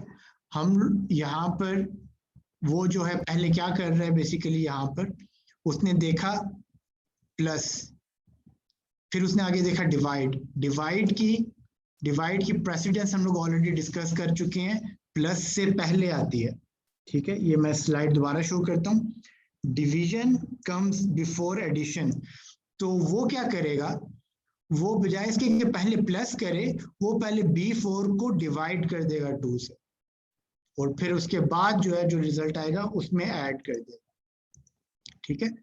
लेकिन हम लोग इस तरीके से तो रिजल्ट चाहते ही नहीं है, तो हम लोग फिर वी शुड बी अवेयर, और हम लोग चाहते हैं कि पहले एडिशन हो और फिर उसके बाद डिवीजन हो। तो हम लोग ब्रैकेट्स का इस्तेमाल करके एंटर करेंगे। अब आप देख सकते हैं कि रिजल्ट टोटली डिफरेंट आ गया। पहला रिजल्ट ये था, अब हमने जब ब्रैकेट लगाया तो ये रिजल्ट आ गया। तो ये बहुत ज़रूरी है कि हमें कॉन्सेप्ट प्रेसिडेंस और ऑपरेशंस की जो प्रेफरेंस है या ऑर्डर ऑफ ऑपरेशंस है वो हमें पता होना चाहिए कि किस तरीके से वर्क करते हैं, अदरवाइज हमारी पूरी मेहनत, पूरा डाटा जो है गलत कैलकुलेशन पे बेस होगा। सर अगर मैं आपसे एक चीज पूछना चाह रहा हूँ, माइंड नहीं कीजिएगा जी। जैसे अगर हमारे पास 10, 20, 50, 100, 500, 1000, 5000, ये अगर हमारे पास डोमेन है और उसमें हमारे पास यानी कि हर अमाउंट के अंदर हमारे पास दो दो पैकेट्स हैं पैसों के, जो उसकी फिर टोटल हम किस तरह निकाल सकते हैं? देखिए एहसन, अगेन ये डोमेन से क्या मुराद है मैं नहीं समझ सका। डोमेन क्या डोमेन जैसे चीज है? यानी कि सर मेरे मतलब कि जैसे मेरे पास अगर नोट है 50 वाला, 100 वाला, 500, 1000, 5000, अच्छा, और डिनोमिनेशन की बात कर रहे हैं, डिनोमिनेशन की बात कर रहे डिनोमिनेशन की, जी डिनोमिनेशन की, जी सर। हैं। अच्छा, आपके पास जो करेंसी की डिनोमिनेशंस हैं, ठीक है। जी जी, 10 वाला है, 20 वाला है, 50 वाला है, 100 वाला है, 500 और 5000, 500, 1000, 5000, 10, 20, 50, 100, 500, 500, 1000, 5000 और 5000। जी 1000 जी। आप अच्छा सर, हाँ, अब क्या चाह मतलब रहे हैं आप इसमें नोट? 10 वाले में जैसे मेरे पास 2 बंडल हैं और 20 में मेरे पास 3 बंडल हैं, और अब तो आपके एक ये बंडल में सब कितने नोट हैं वो आपको मालूम है? मतलब 100 मतलब एक बंडल में सर मेरे पास 10 पैकेट है। 10 पैकेट में यानी कि एक पैकेट के अंदर 100 लीव्स होते हैं। अच्छा, तो यानी कि आप ये लिख सकते हैं, 3 पैकेट्स भी लिख सकते हैं, 3 है, 100 एक में लीव्स हैं, 4 है। 100 लीव्स जी का एक पैकेट है। जी जी जी जी। ठीक है, इन सब में 100 लीव्स का ही पैकेट है। नहीं नहीं सर, किसी में 50 है, किसी में यानी कि 50 है, 30 है, 22 है, तो उसका टोटल अमाउंट हम किस तरह निकालेंगे? ये आप देख रहे हैं, लेट्स से कि इन सब का जो है 100 पैकेट्स हैं, 100 लीव्स का ठीक है, पैकेट है एक। ठीक है, सही सही है। तो यहाँ पर मैं चाहता हूँ कि टोटल आ जाए। तो अगेन आप फार्मूला यूज करेंगे, और फार्मूला क्या होगा? जी, फार्मूला जो है आपका बेसिकली यहाँ पर मल्टीप्लिकेशन का फार्मूला होगा कि 10 अच्छा, रुपए के नोट हैं। कितने नोट हैं? 100 का बंडल है। तो ठीक है, तो 10 जी मल्टीप्लाई बाय जितने जी बंडल, जितने नोट लीव्स का बंडल है वो कर दिया, आपने एंटर कर ठीक दिया। है। ठीक है, और अब आप चाहते जी हैं कि ये फॉर्मूला सब पे कॉपी पेस्ट हो जाए, बजाय जी इसके कि हर एक को मैं मैनुअली लिखूं। अभी हम लोगों ने जी। यहाँ पर जो है बात की थी अच्छा रेफरेंसिंग सर, की। ये आपने रॉ में लिखा हुआ है, इसको अगर हम कॉलम में लिखें तो यही इसी तरह ही आएगा, अगर हम कॉलम में भी लिखते हैं, अगर ठीक है, स्ट्रेट भी लिखते हैं? हाँ, स्ट्रेट स्ट्रेट भी यूं कर लेते हैं, अभी स्ट्रेट करके भी देख लेते हैं। अब आप देख सकते हैं कि मैंने रेप्लिकेट किया है जी यहाँ से राइट ड्रैग करके। ठीक है, अब ठीक है। आप चाहते हैं कि ये कॉलम की बजाय आप रोज में लिखना चाहते हैं, लेकिन जी जी। रोज जो रोज एफिशिएंट तरीकेकार नहीं है लिखने का, लेकिन स्टिल 10, 100, 10, 20, सॉरी 20, नहीं no issue, no issue sir. जी, सॉरी 50, 50, 100, 50, 50, 100, 100, 500, 500, ठीक है, 1000, 1000 5000, और 5000। 5000। ठीक है, जी ये अब आपकी आ गई है। ठीक है, अब ये जी। आपके जो है ये करेंसी है की डिनोमिनेशन है। करेंसी डिनोमिनेशन है, यहाँ पर आ डिनोमिनेशन है। जी डिनोमिनेशन ये आ रही है। आप यहाँ पर चाह रहे हैं कि बंडल का पता हो। ठीक है, वन पैकेट जी जो है कितने का है? 100 लीव्स का है। जी ठीक है, जी। 100 को आपने किया कॉपी पेस्ट कर दिया इस तरीके से, बजाय इसके कि हर एक को हम सही लोगों ने 100 लिखा। ठीक है, सही। यहाँ पर आप चाहते हैं कि टोटल आ जाए यहाँ पर सबके नीचे। ठीक है, यहाँ पर मैंने फॉर्मूला लगाया, this is equals to this multiply by this, enter कर दिया। मेरे पास यहाँ पर फॉर्मूला वो कैलकुलेशन हो गई। इस फॉर्मूला को अब मैं ड्रैग एंड ड्रॉप करूंगा, तो आप देख सकते हैं कि सेम रिजल्ट्स हैं। जी ये आपके टोटल का रिजल्ट ये सारा आ रहा है यहाँ पर। सही। ठीक है, क्लियर हो यानी कि गया सर आपको? मैं ये चाह रहा था कि 5000 है ना, 5000 के बराबर में अगर आप टोटल लिख दें ऊपर, और टोटल के नीचे जो अमाउंट आए, वो जो अमाउंट आएगी वो कितनी आएगी इन सब का जो होगा? आप चाहते हैं कि अब ये सब जो इनका टोटल आ जाए? नहीं नहीं नहीं नहीं, 5000 के बराबर में आप टोटल लिख दें, टोटल तो पूरा TOTAL टोटल, कहाँ और पर, जो यहाँ पर टोटल के लिख दूं? नीचे जो, नहीं नहीं नहीं, क्या 5000 के बराबर में। हाँ यहाँ यहाँ जी। यहाँ पर? यहाँ अगर आप टोटल, हाँ टोटल लिखें, और यहाँ पे अब जो अमाउंट आए वो कितनी आएगी, यानी कि इसी तरह ही आएगी। ये टोटल किसका यहाँ हो? ये टोटल इन सब का हो? इन सब का, ये सब डोमेन, हाँ ये सब का 100 का जो टोटल आए। ठीक है, इसका तरीकेकार वही है, इज इक्वल टू, एक इनिशियल तरीकेकार बताया था, this plus this plus this plus this plus this plus this plus this, लेकिन ये लंबा तरीकेकार है। अच्छा ठीक है, ठीक है, तो सही है। इसकी बजाय हम एंटर करते हैं तो रिजल्ट आ गया हमारा, लेकिन हम लोग जो है अच्छा ठीक है, फंक्शन एक इस्तेमाल होता है सम का, जो कि मैं आपको चले यहाँ पर ही समझा देता हूँ, इज इक्वल्स टू सम। ये एक फंक्शन है जो कि एक्सेल के अंदर एग्जिस्ट करता है। इसके बाद ब्रैकेट शुरू होती है और इसके बाद वो नॉर्मली आपसे पूछता है कि आप किस किस नंबर को सम करना चाहते हैं। ठीक है, हमारे पास ये एक रेंज है, हम लोग इस रेंज को सिलेक्ट कर लेते हैं कि हम लोग इन सब को सम करना चाहते हैं। इसको सिलेक्ट किया, ब्रैकेट बंद की और एंटर किया तो हमारे पास आंसर आ जाएगा। Okay sir, thank you so much जी सर, थैंक यू सर। कोई मसला नहीं। ठीक है, तो ये जी मैंने इसलिए यहाँ पर कर दिया क्योंकि ये रिलेटेड टॉपिक से बात हो रही थी, तो एक रियल टाइम डिमॉन्स्ट्रेशन हो गई। अदरवाइज सर मैं ये सेशन के एक बाद चीज और आपको, पूछना चाह रहा था, सेल का साइज अगर हम बड़ा करना चाहते हैं, जैसे जी मैं सैयद एहसन इकबाल लिखना चाहता हूँ, तो मैं चाहता हूँ सैयद एहसन के बाद नीचे इकबाल चला जाए एक ही सेल के अंदर। वो हम लोग इंशाल्लाह आगे जो है ना फॉर्मेटिंग में आपको समझाते हैं वो किस तरीके से होता है। ठीक है, अभी हम लोग अपना टॉपिक कवर कर लेते हैं जल्दी से, क्योंकि टाइम भी जो है हमारे पास जो है वो ऊपर चला गया, हमने अभी चीज़ें कुछ कवर करनी है। ठीक है, अच्छा, यहाँ पर जैसा कि मैंने बताया कि पेमडास के असूल के तहत सारा कुछ होगा। अगले उसमें आ जाते हैं, उसमें अगले टॉपिक पे आ जाते हैं। ये काफ़ी हद तक मैंने कवर कर लिया है। ठीक है, आपका जो एक फॉर्मूला है या आपकी एक जो फंक्शन है वो बेसिकली किन चीज़ों से बिल्टअप हुआ होता है। जैसा कि हमने बताया कि एक इक्वल साइन आपने लगाना होता है किसी भी फंक्शन को शुरू करने के लिए। उसके बाद आपको फंक्शन का नाम लिखना होता है, जिस तरह कि अभी हमने इस केस में यहाँ पर आपको याद होगा ये एक सम का फंक्शन लिखा था। ठीक है, अगर अच्छा, आप इसको कंपेयर करेंगे मुझे तो तुम्हारा ये याद है, मैंने कमोबेश, आपको मैसेज किया है। जैसे ही देखो अगर आता है मैं तुम्हें जरूर फॉरवर्ड। तो ये कमोबेश जो है हमने वही चीज रेप्लिकेट की हुई है यहाँ पर। ठीक है, यहाँ पर जो फॉर्मूला लिखा हुआ है ये इसी तरीके के स्ट्रक्चर में है, और एंड पे आप देख रहे हैं कि A1 डॉट डॉट A20 जो लिखा हुआ है, जो कि बेसिकली यहाँ पर G14 डॉट डॉट M14 लिखा हुआ है। ये बेसिकली डाटा रेंज एक होती है, उसको रिप्रेजेंट कर रहा है। अब ये डाटा रेंज क्या होती है उसको भी हम लोग देख लेते हैं।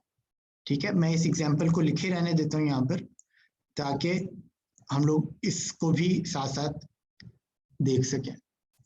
मैं जल्दी से प्रोजेक्शन के फॉर्मूले को कॉपी पेस्ट कर लेता हूँ ताकि हमारे पास वो चीज़ें जो हैं बाकियों के आगे भी आ जाएं। ठीक है, अच्छा, अब रेंज क्या होती है। रेंज की अगर हम लोग डेफिनेशन देखें बाय डेफिनेशन, तो रेंज बेसिकली, मैं खोलता हूँ, range is a group of cells, as simple as that. एक सेल्स का मजमुआ जो है वो रेंज कहलाता है। Rather than a single cell address, you will refer to a cell range using the cell address of the first and last cell in the cell range, separated by a colon. ये जो इतनी English में बात लिखी है, इसका simple अल्फाज में मतलब ये है कि आप जब रेंज लिखते हैं तो वो रिप्रेजेंट होता है उस सेल से जहां से आपने क्लिक किया होता है, और ड्रैग करके जो लास्ट सेल होता है जहां तक लेकर गए होते हैं, तो ये आपकी एक रेंज को रिप्रेजेंट करता है। ठीक है, क्या मतलब, इसका मतलब ये है कि अगर मैंने ये A1 सिलेक्ट किया है और मैं इसको क्लिक करके ड्रैग कर रहा हूं और नीचे तक ले आया हूं, तो ये बेसिकली एक रेंज मैंने जो है सिलेक्ट की है। और ये रेंज जो है कहां से लेकर कहां तक है, ये रेंज है A1 से लेके जो आखिरी सेल है वहां तक A8। तो ये जो रेंज है बेसिकली ये रेंज है A1 colon A8। Sorry A8, ये रेंज है इसकी, ठीक है। ये सिर्फ लिखने की गर्ज से, आपको समझाने की गर्ज से मैंने इसको हाईलाइट किया, ठीक है।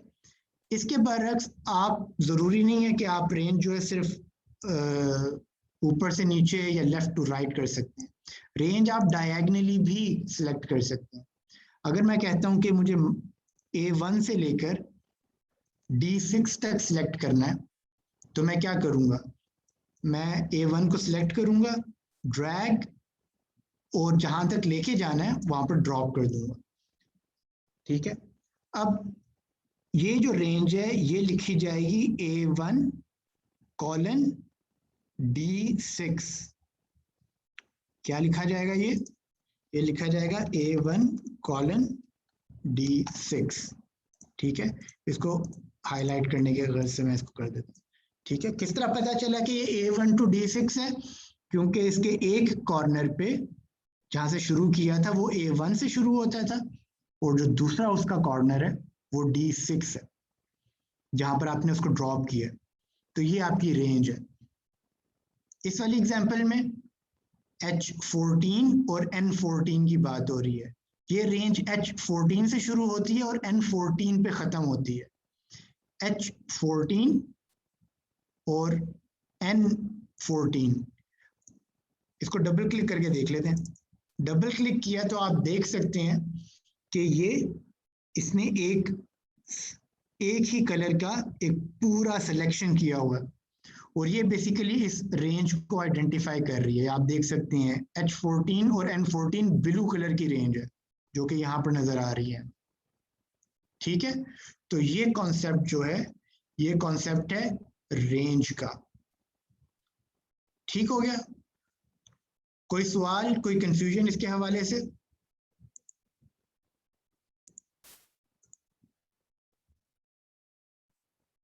किसी का कोई सवाल, कोई कंफ्यूजन? नहीं है, चले, दैट्स गुड। अगेन फंक्शन का स्ट्रक्चर जो है वो इक्वल साइन से कंटेन होता है। आप फंक्शन का नाम लिखते हैं और वो आगे आपने उस फंक्शन को कहाँ पर अप्लाई करना है। हर फंक्शन जो है डिफरेंट किस्म का आर्ग्यूमेंट लेता है। यहाँ पर आप देख रहे होंगे कि ये आर्ग्यूमेंट लिखा हुआ है, ठीक है। मैं बल्कि जब स्ट्रक्चर ऑफ अ फॉर्मूला बता रहा था, यहाँ पर भी देख लेते हैं इसको, यहाँ पर क्लियरली नजर आ रहा है। इक्वल साइन, फंक्शन का नाम और आर्ग्यूमेंट। वो आर्ग्यूमेंट जो है हर फंक्शन का डिफरेंट होता है। माइक्रोसॉफ्ट एक्सेल के अंदर जब आप कोई फंक्शन लिख रहे होते हैं तो वो आपको साथ में हेल्प भी करता है। उसका तरीकेकार ये है कि जब आप फार्मूला बार्स के यहाँ पर इसको क्लिक करते हैं ना, तो यहाँ पर FX का एक बटन बना हुआ है, आप इसको क्लिक करेंगे तो वो ऑटोमेटिकली एक डायलॉग बॉक्स खोल देगा जिसके अंदर मुख्तलिफ किस्म के प्री डिफाइंड फंक्शंस मौजूद हैं। अगर मैं यहाँ पर सम का फंक्शन ही ले लूँ जो कि अभी हमने डिफाइन किया है, ये बता रहा है कि सम का फंक्शन काम किस तरह करता है। कहता है adds all the numbers in a range of a cell. हमने रेंज भी देख लिया, सेल्स भी देख लिए, तो ये सेल्फ एक्सप्लेनेटरी है कि ये फंक्शन क्या काम करता है।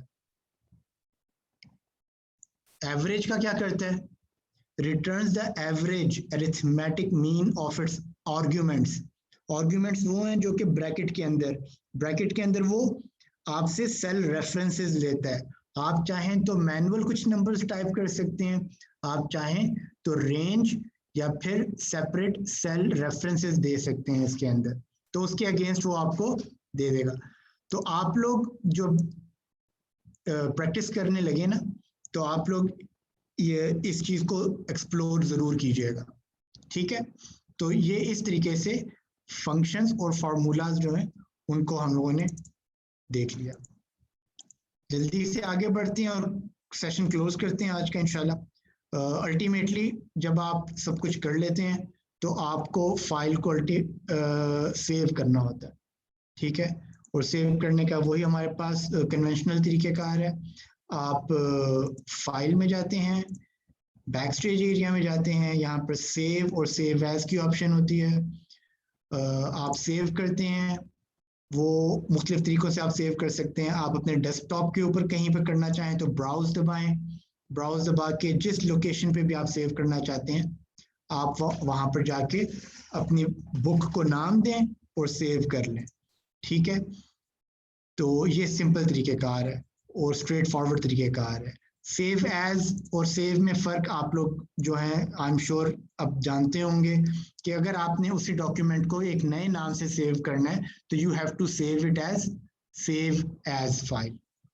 ठीक है, इसी तरह इम्पॉर्टेंट है कि आपको अपनी जो एक्सेल की शीट्स हैं उनको अगर आपने पीडीएफ में एक्सपोर्ट करना है या सेव करना है तो उसके लिए आप एक्सपोर्ट की ऑप्शन में जाएंगे और एक्सपोर्ट की ऑप्शन में जाके पीडीएफ क्रिएट करेंगे।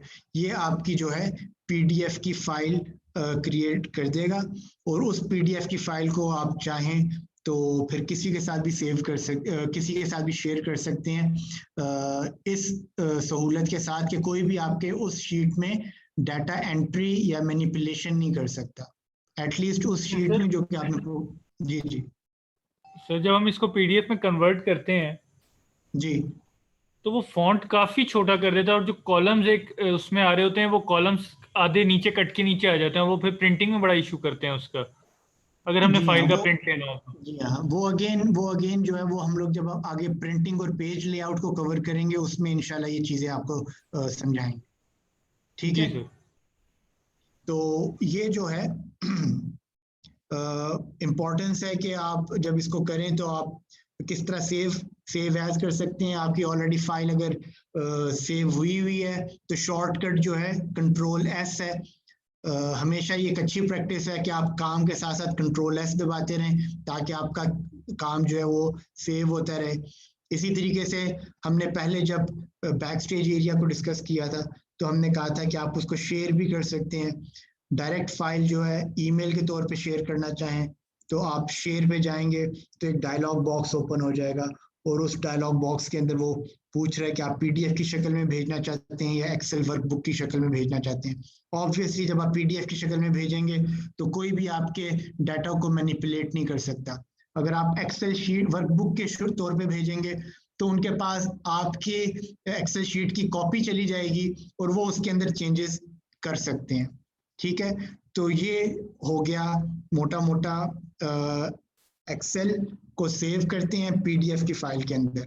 नॉर्मली आपकी जब एक्सेल फाइल सेव होती है तो वो सेव होती है XLSX फॉर्मेट के अंदर, जो कि माइक्रोसॉफ्ट एक्सेल का जो है वो एक्सटेंशन टाइप है। ठीक है, तो अगर आप कहीं पे भी XLSX.XLSX फाइल देखें तो आप समझ जाएं कि ये एक्सेल की शीट है। ठीक है, तो ये हो गया हमारा फौरी ओवरव्यू एक्सेल की फाइल को वर्कबुक को सेव करने का।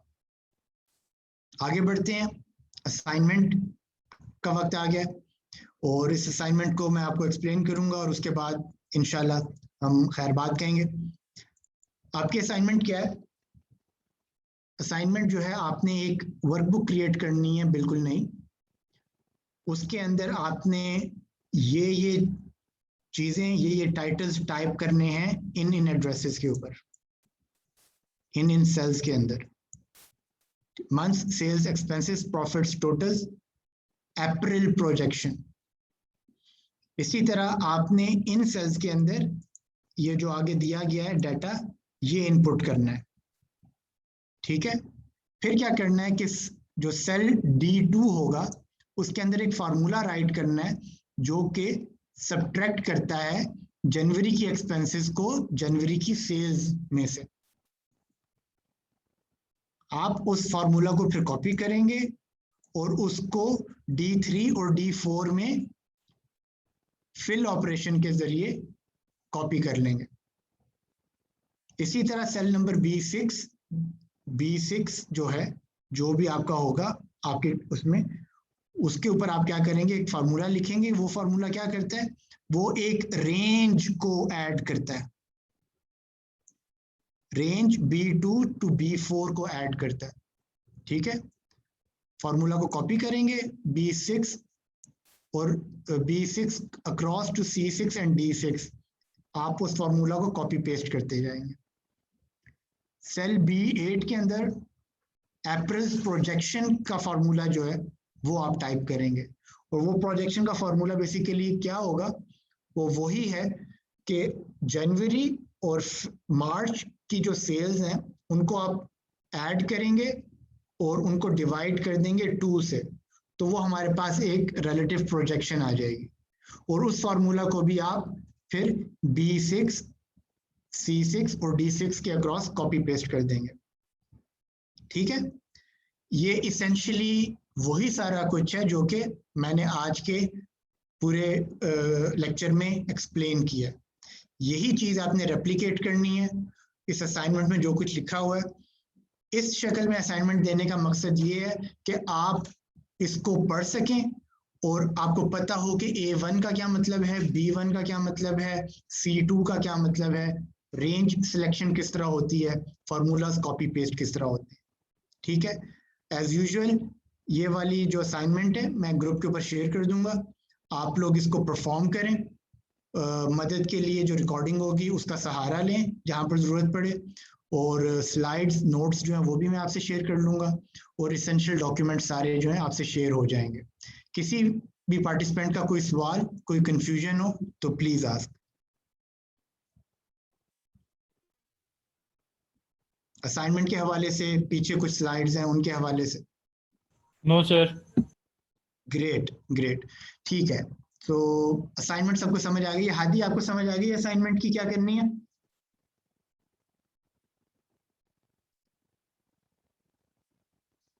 हेलो हादी,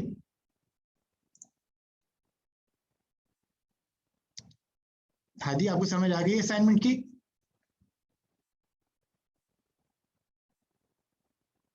हादी गालबन जो है कहीं आगे पीछे है।